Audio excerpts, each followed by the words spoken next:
Hey everybody, Eric Meyer, NASA Great Lakes. We have another test file on complex or compound corners. Um, Several people at NCM were having some challenges in maximizing or prioritizing um, the area right here. Look over to the track map, please. The area of the run on the front straight. It's very, very normal for people to what I call localize. In other words, try to get the biggest run out of here and then get the biggest run, not run, the biggest speed out of here, speed out of here, speed out of here. Some people call this throwaway or sacrifice. I'd like you to think of it more in terms of setting up and prioritizing. Um, this corner right here is like that. It's very important. This corner right here, deception is very important. And I'll suggest to you this whole complex right here is very important. It's a setup. And I see people all the time coming out of the sinkhole and pushing, just trying to get out of there so very, very fast and missing the run out of here. So we're going to talk a little bit about that and show you in some data what's not preferred. Okay, so let's get started. As always, I have the lat G's, the long G's, and the speed trace. And in this case, I've added. Actually, we can take that off. I've got my three primary traces. This data, as you may remember, was captured with the Apex Pro device. And the way I know that is because it has the Apex score, which we're going to talk about a little later, and it's super cool. Probably one of my favorite features and some of the best, coolest data.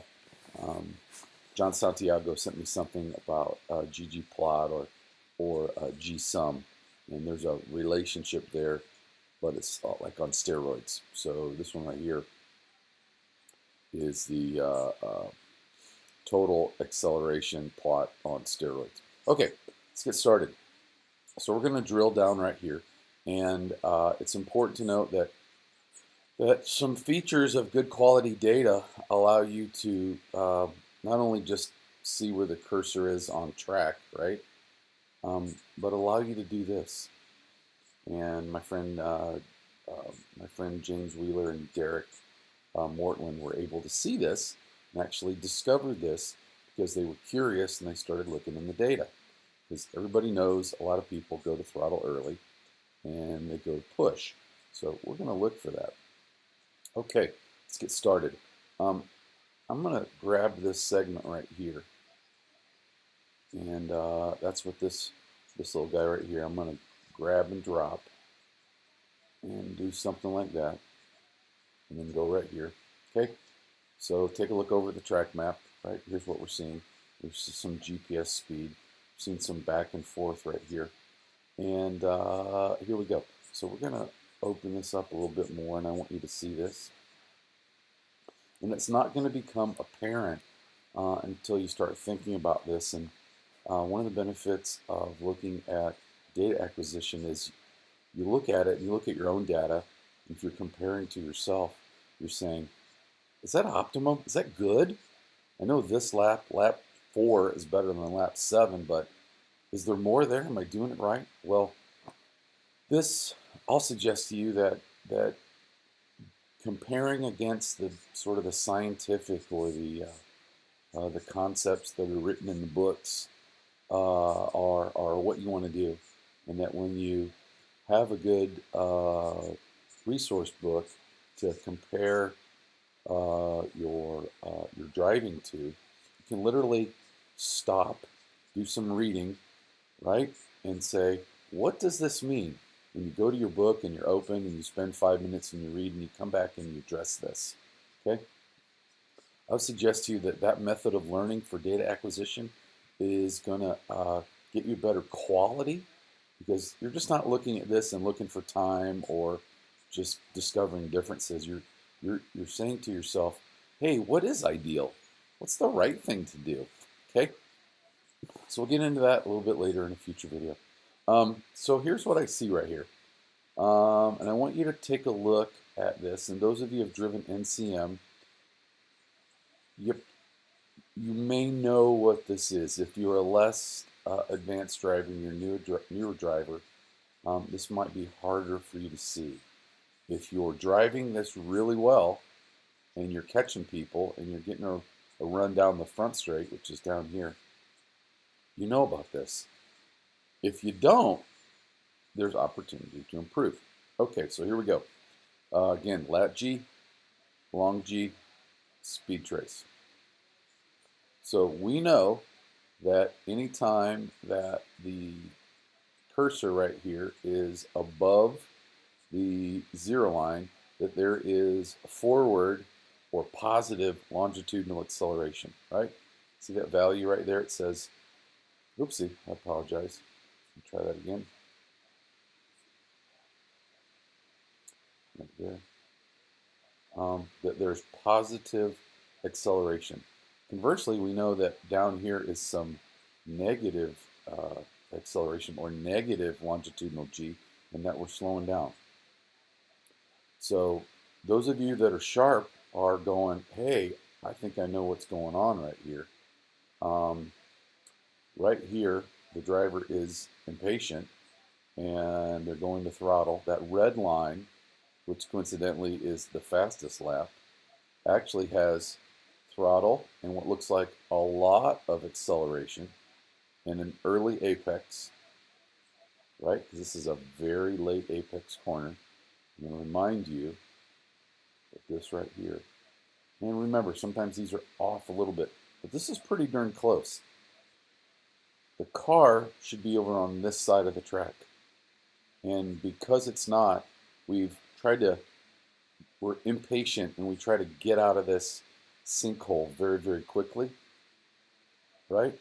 And we're impatient right here and we go to throttle, and chances are the car's probably going to push or understeer.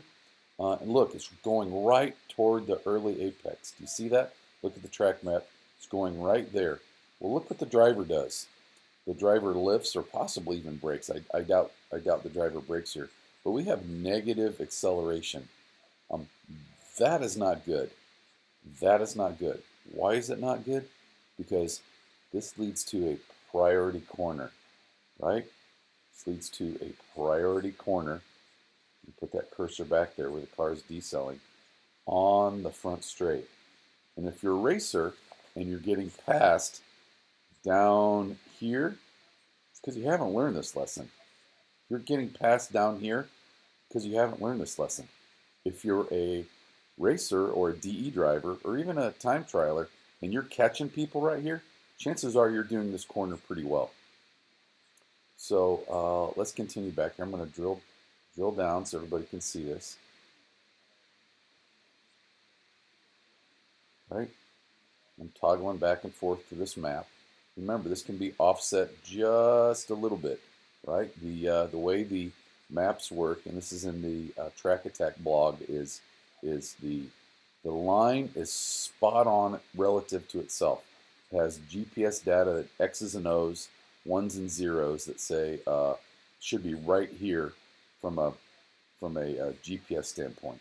What's not consistent is the where the photo of the aerial photo was taken and how it's stitched together. Sometimes they stretch these individual photographs and they're off by a few feet. You know, this might be off right here just by 2 or 3 feet, right? And maybe here less than that. So they're pretty close. But in this case, you can see that the red car, which is the fastest lap, came out of here, goes to throttle. Happy throttle goes to acceleration right here because they're probably impatient because back there they were decelerating and not going as quick as they would have liked. And we'll talk about that in another video. But what happens is what I call chasing your tail. And you can see this down here as well in the form of here's a red lap that's slower than the blue lap down here, and a red lap that's slower than a blue lap, right, in mile per hour by a bunch, by 3 miles an hour, right? How much there? By another 3.5 miles an hour, right? Gang, the most important thing is to go to throttle and full throttle as early as you can. that almost wins every time. And what we can see right here on the map is there is a earlier apex tendency right here that you can see right here where there's almost for the red file and even the red file here, right? I'm going to have you look at that really close. That there is not positive acceleration. It's neutral for a second, right? It's not a bunch of throttle, which is what we want to see. So with respect to prioritizing corners, it's less important to come out of here and go to throttle, right here, and then be hesitant, possibly even lift, go to throttle again, do it again. Guys, we should be slowly building and adding throttle right here so that somewhere as far back as we can on this side of the track, we're mashing the throttle because this leads to a huge straight. And those of you that are catching people, again, down approaching start and finish, know this. Those of you that are racers that are catching your competitor in a similar spec car and passing, this is a huge corner because this is the easiest pass to make is the one on the straight. So here's what we're learning from this. We want to have the car over on this side of the track to do a consistent series of late apexes so that we can be over on this side of the track, so we can late apex this one to be over on this side of the track to mash it and go.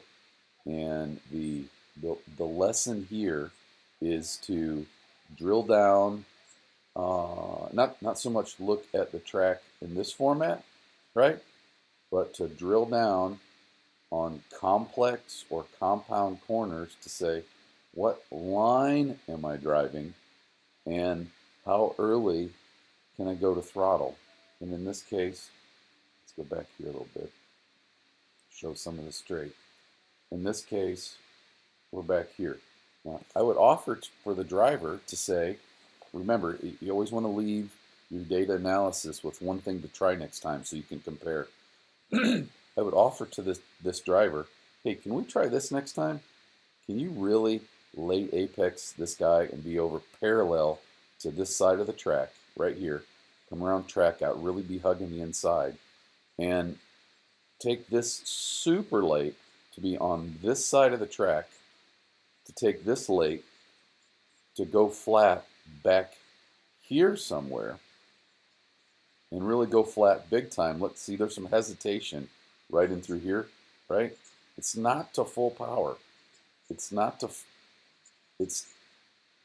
I'll suggest to you that I know for a fact that you can get through here faster and these corners are being pinched. So the objective would be, let's try something. You don't have to agree with me, just freaking try it and compare your own data.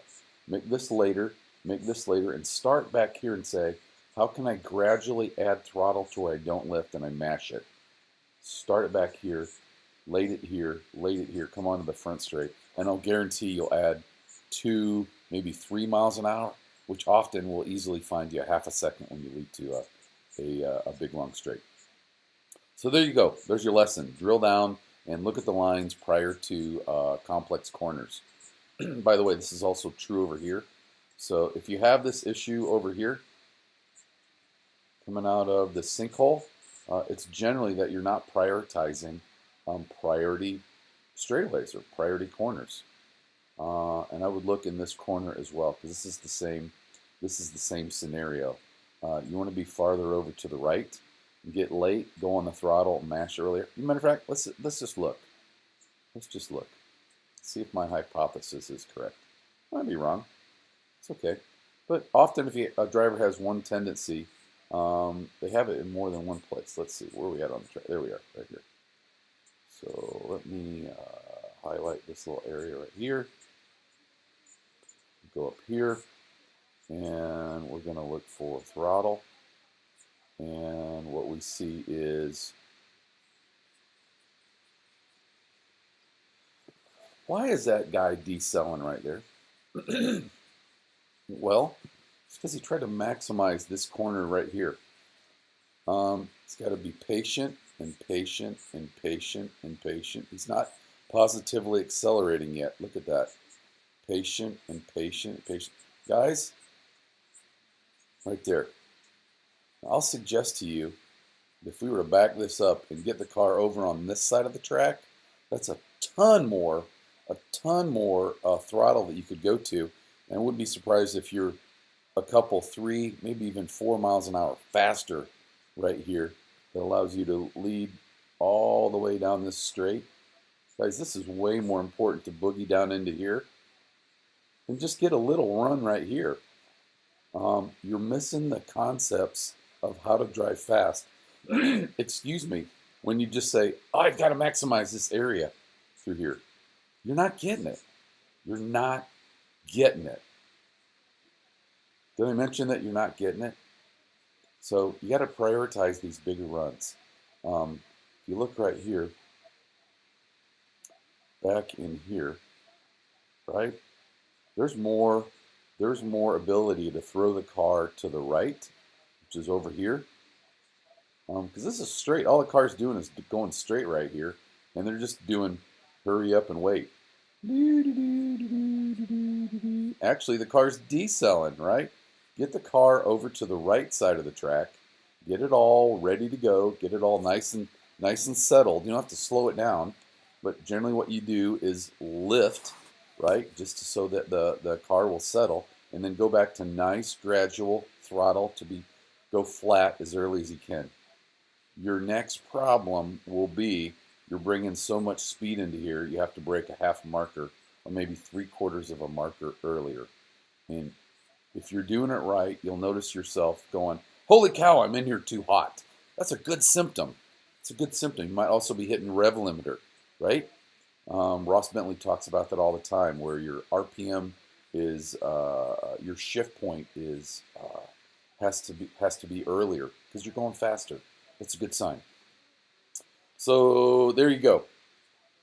Take a look at this in your sample file. Look for those differences. Look in your own data. And remember, you can drill down and look at lines. And I would suggest to you lines before complex corners that lead to big straights are really important to do.